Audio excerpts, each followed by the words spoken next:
I mentioned back on the 1st of August, a 25th anniversary program, that having done this 25 years, I'm starting to see now repetition in issue after issue after issue. And ladies and gentlemen, an illustration of that is this Time magazine cover, having it all without having children. You go talk to a woman today. If you know a woman who is in her mid-50s, late 50s, maybe even early 50s, who was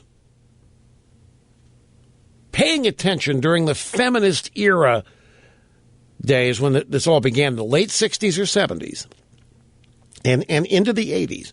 You talk to women who bought into it back then. You ask them if they've heard this before.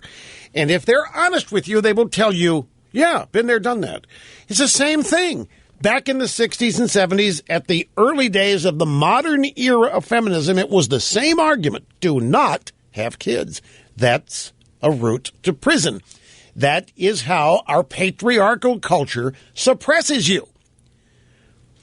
You have the kid, you give birth, you ruin your life for 9 months, then you are in prison until the kid leaves home. You're the one raising the kid. You're cooking. You're doing all these traditionally female things. You're the one in prison. You're the one being held back. That's what you must change. That's what those women back then were told.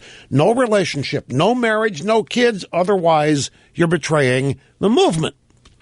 It's repeating. Almost word for word. And certainly the issue is the same, whether they're using the identical words. They are. It's almost word for word how this is now happening. Time magazine cover, having it all by not having kids. Having it all without having kids. It's just the late 60s and early 70s and into the 80s being replayed for a new generation of women.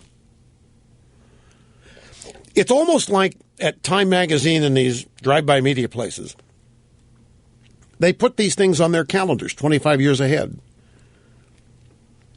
And when the day arrives, 25 years in the future, time to start recycling. Liberalism, recycling, global warming, all of these leftist political issues.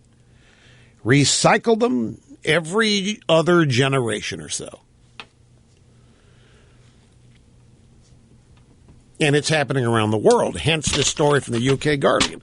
Should we care that smart women aren't having kids? Modern feminism.